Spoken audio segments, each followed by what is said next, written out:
ദേശാഭിമാനി മുഖപ്രസംഗം 2024 ആഗസ്റ്റ് 21. അഴിമതി അവകാശമാക്കി കോൺഗ്രസ് നേതാക്കൾ. കോൺഗ്രസിന് അഴിമതി കൂടപ്പിറപ്പാണ്. പണം സമ്പാദിക്കാനുള്ള എളുപ്പമാർഗമാണ് പലർക്കും. അഴിമതി ജന്മാവകാശമാണെന്നാണ് മിക്ക നേതാക്കളുടെയും ധാരണ.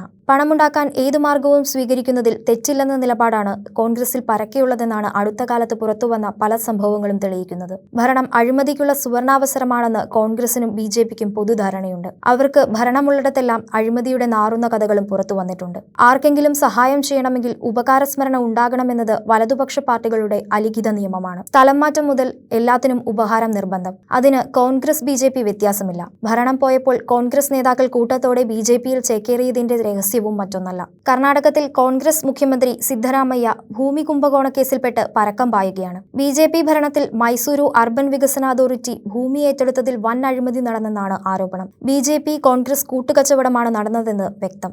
കേരളത്തിൽ ഭരണം നഷ്ടപ്പെട്ട കോൺഗ്രസ് പണസമ്പാദനത്തിനായി ഏതു ഹീനമാർഗവും സ്വീകരിക്കുമെന്നതിന്റെ ഒടുവിലത്തെ ഉദാഹരണമാണ് KPCC സെക്രട്ടറിയായിരുന്ന തൃശൂരിലെ ശ്രീനിവാസന്റെ സാമ്പത്തിക തട്ടിപ്പ് കേസ്. ചുരുങ്ങിയ കാലം കൊണ്ട് നിക്ഷേപത്തിന്റെ ഇരട്ടി കിട്ടുമെന്ന് വിശ്വസിപ്പിച്ചായിരുന്നു തട്ടിപ്പ്. ഹിവാൻ നിധി ലിമിറ്റഡ്, ഹിവാൻ ഫിനാൻസ് എന്നീ കമ്പനികളുടെ പേരിലാണ് തൃശൂർ, പാലക്കാട്, മലപ്പുറം ജില്ലകളിൽ നിന്ന് വ്യാപകമായി പണം പിരിച്ചത്. KPCC സെക്രട്ടറി, തൃശൂർ കോർപ്പറേഷന്റെ മുൻ സ്ഥിരം സമിതി അധ്യക്ഷൻ എന്നീ നിലയിൽ പ്രവർത്തിച്ച കമ്പനിയുടെ MD കൂടിയായ ശ്രീനിവാസനെ വിശ്വസിച്ചാണ് ആളുകൾ പണം നിക്ഷേപിച്ചത്. പോലീസിന്റെ ഗുണ്ടാ ലിസ്റ്റിലുള്ള BJP പ്രവർത്തകൻ ബിജു മണികണ്ഠനെ ഡയറക്ടറാക്കിയാണ് കമ്പനിയുടെ പ്രവർത്തനം. അവകാശപ്പെട്ടതുപോലെ പലിശയോ നിക്ഷേപിച്ച തുകയോ കിട്ടാതെ വന്നപ്പോഴാണ് ആളുകൾ പരാതിയുമായി പോലീസിനെ സമീപിച്ചത്. 62 പേർ നൽകിയ പരാതിയിൽ 10 കോടിയോളം രൂപയുടെ തട്ടിപ്പ് നടന്നെന്നാണ് പുറത്തു വന്നിട്ടുള്ളത്.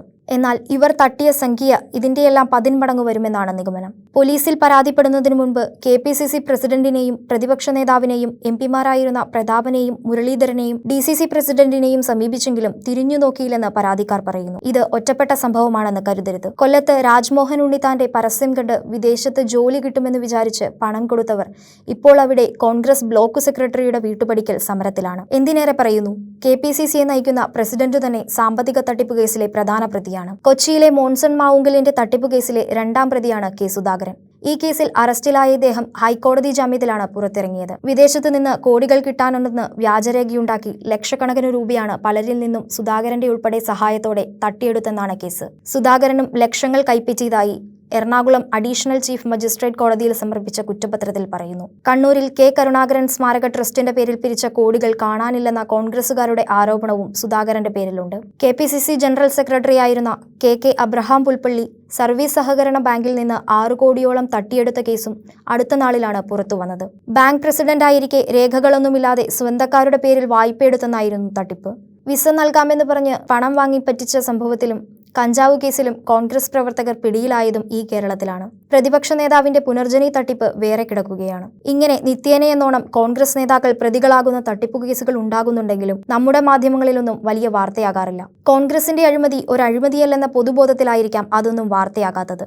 പിന്നെ പ്രതികൾക്കെതിരെ നടപടിയെടുത്തെന്ന് പറയുന്നതൊക്കെ തമാശയാണെന്ന് നാട്ടുകാർക്കെല്ലാം അറിയാം. പിറ്റേ ദിവസവും അവരെല്ലാം സജീവ കോൺഗ്രസുകാർ തന്നെയായിരിക്കും.